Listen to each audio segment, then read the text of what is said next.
Bonjour et bienvenue sur l'expressiontopcom.fr, le portail de la communication et du management. Le Monitoring Brand Asset est un outil qui permet de déterminer dans sa totalité l'ADN et les leviers d'action d'une marque. L'entreprise propose un logiciel de modélisation pour hiérarchiser de façon très claire les priorités en termes d'axes de communication et donc de devenir un outil précieux dans le processus de décision. Pour nous parler de cet outil de ROI, nous recevons Philippe Jourdan, associé fondateur de Promise Incorporated. Bonjour. Bonjour. Alors, avant de nous parler plus en détail du Monitoring Brand Asset, est-ce que vous pourriez nous en dire un peu plus sur Promise? D'accord. Promise, en fait, est un regroupement de 3 sociétés. La première, Panel on the Web, qui est dédiée aux études de marché en ligne. La deuxième, JPL Consulting, qui prend le relais pour des missions de conseil. Et la troisième, Panel on the Web Field, qui est une société établie au Maroc, qui nous fait tout le back-office en matière de création de questionnaires et création de sites dédiés à l'interrogation de nos access panels. Alors, on connaissait déjà Panel on the Web, on s'était déjà vu. Donc, maintenant, on va parler donc du Monitoring Brand Asset. Qu'est-ce que c'est? Alors, on a voulu dépasser un peu les études classiques sur la marque, en, premièrement, résumant la brand value autour de 18 indicateurs regroupés en 5 familles. Donc, pour nous, la brand value, c'est la capacité à créer du contact, la capacité à attirer le consommateur, la capacité à se différencier. Et ces 3 dimensions, qui constituent finalement l'attitude à l'égard de la marque, doivent se traduire par un comportement donc d'achat, la capacité à se faire acheter et à se faire racheter, à créer de la fidélité, et un comportement également à plus long terme, la capacité à se faire recommander et à être une marque aspirationnelle. Donc la grande nouveauté, c'est premièrement un résumé de ces grandes dimensions sur 18 indicateurs éprouvés regroupés en 5 familles, une modélisation qui permet ensuite d'étudier les liens entre ces indicateurs et donc quelque part de repérer très vite et de manière très opérationnelle quels sont les leviers pour agir sur sa pénétration, sa part de marché, son taux de nourriture, bref, pour accroître sa performance commerciale. Alors, comment ça modifie la stratégie de communication d'une entreprise? Alors, je pense que ça replace les études à un niveau, j'allais dire, d'outils d'aide à la décision, ce que parfois les usages et attitudes classiques avaient peut-être un peu oublié ou négligé. On est ici au niveau du marketing stratégique, c'est-à-dire ce que l'on propose, c'est une collecte de données, une modélisation, un rapport d'audit des forces et des faiblesses de sa marque en comparatif avec ses marques concurrentes, et puis ensuite un logiciel pour exploiter ces données. Les logiciels ne font pas les stratégies marketing, mais les logiciels permettent d'optimiser les scénarios et en fonction des objectifs définis, de trouver quels sont finalement les meilleurs leviers. Est-ce que c'est de créer de la présence à l'esprit, de renforcer sa présence à l'esprit? Est-ce que c'est de créer l'image? Si oui, sur quel item? Est-ce que c'est de se différencier? Si oui, sur quel axe? Et bien sûr, on calcule sur chacun des scénarios en fonction des montants estimés. On calcule finalement le ROI, c'est-à-dire celui qui permet d'atteindre l'objectif assigné pour le moindre coût. Alors, je suis une entreprise, je fais appel à vous. Comment ça fonctionne? Voilà, je veux connaître mon identité, mon ADN, je veux connaître mes leviers d'action. Voilà, je viens vous voir. Vous me dites quoi? Alors, tout d'abord, on a une offre modulaire, parce qu'il est évident que l'offre complète, qui comprend la collecte de données, la modélisation, le rapport, j'allais dire, d'études classiques, et ensuite l'utilisation du logiciel, n'est parfois pas souhaitée dans une première phase pour toutes les entreprises. Donc cette offre modulaire, elle commence déjà par une collecte de données et l'établissement d'un point zéro, de façon à ce que l'entreprise ait un bilan complet de ses forces et faiblesses par rapport à son environnement concurrentiel. Alors par exemple, cette collecte de données, comment ça se passe? Alors la collecte de données peut emprunter à plusieurs supports. Nous gérons des access panels en ligne, donc nous proposons évidemment de façon prioritaire ce support de collecte, mais nous travaillons aussi avec n'importe quel autre type de support offline. Et nous avons aujourd'hui un partenariat très intéressant avec Marketing Scan, qui est un single source. Ceci nous apporte une grande force dans la collecte de données, puisque nous pouvons, sur un même échantillon, collecter toutes les données d'attitude à l'égard des marques, et en même temps, des données de comportement d'achat qui ne sont plus cette fois relevées en déclaratif, mais simplement relevées en sortie de magasin, puisque c'est le métier de Marketing Scan de gérer ce type de recueil. Et donc ensuite, on a fait la collecte de données. Donc on a fait la collecte de données. Première étape, un rapport diagnostic. Donc là, on est sur de l'étude classique qu'on a essayé de rendre évidemment intelligente. La grande force reconnue à ce rapport, c'est que nos 18 indicateurs établissent à chaque fois la performance de la marque cliente par rapport aux marques concurrentes. Avec un mode de lecture qui est extrêmement simple. La moyenne des marques est à 100. Vous êtes au-dessus de 100, vous êtes au-dessus de la moyenne du marché. Vous êtes en dessous de 100, vous êtes en dessous de la moyenne du marché.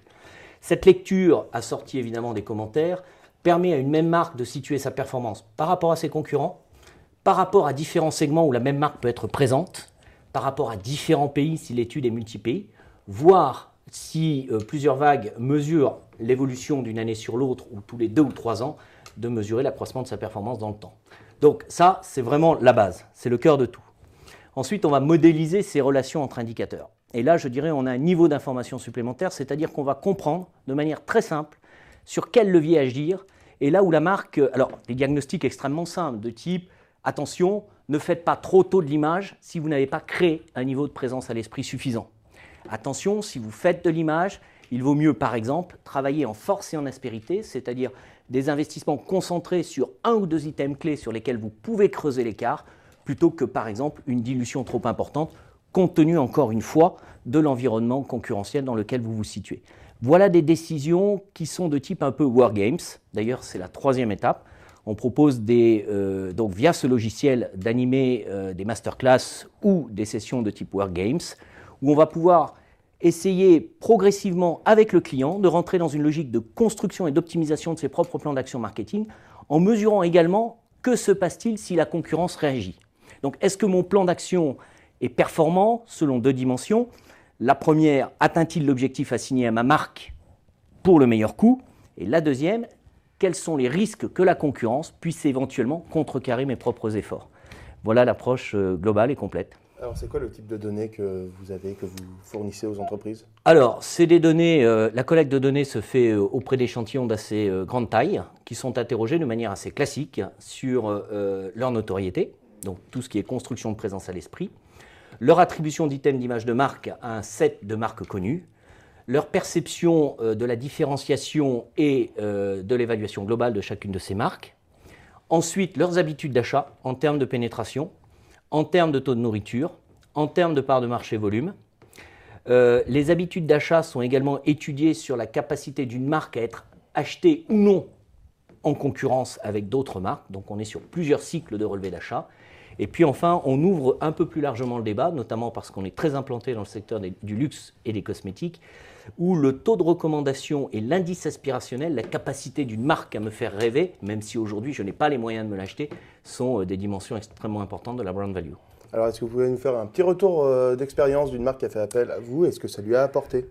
Alors, c'est un peu difficile parce qu'effectivement, la plupart des données sont confidentielles. J'imagine. Par contre, on travaille effectivement pour des marques de parfums, qui sont présents à la fois dans le parfum, dans le soin et dans le maquillage.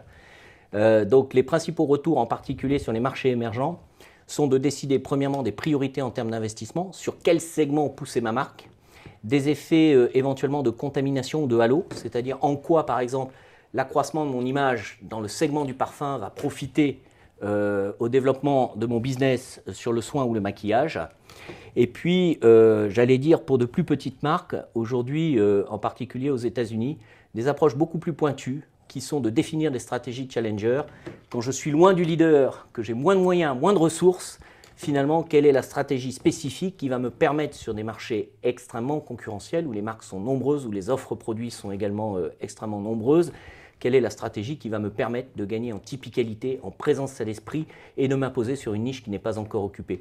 Un bel exemple, puisque je vais quand même citer un nom client, la stratégie de NARS sur le marché du maquillage aux États-Unis a été construite et réfléchie à partir de notre outil, entre autres. Donc finalement, souvent le ROI, c'est de mesurer ce qu'on a fait avec le monitoring brand asset. En fait, on mesure avant même d'avoir lancé, d'avoir décidé de la stratégie. Oui, je crois qu'il y a un moment donné où le marketing ne doit pas fuir une réalité, c'est-à-dire la financiarisation des décisions.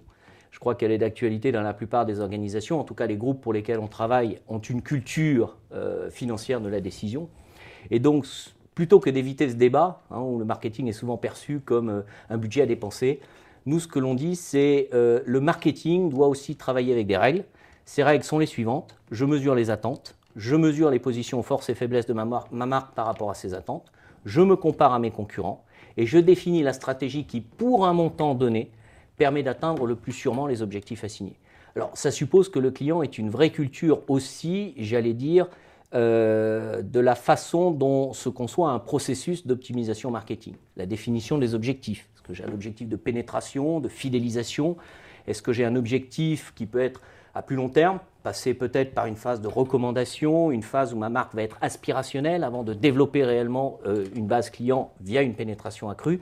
Ce sont déjà des discussions qui sont parfois difficiles à trancher.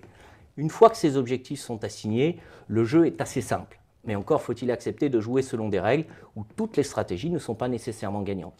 Et on s'aperçoit qu'en réalité, dans l'animation de Wargame, c'est-à-dire de l'exploitation qu'on peut faire chez le client de ces données, j'allais dire la richesse est dans les données, dans la façon de les structurer, mais elle est aussi dans les échanges qui se nouent à ce moment-là avec le client. Merci Philippe d'être venu répondre à nos questions. Merci beaucoup.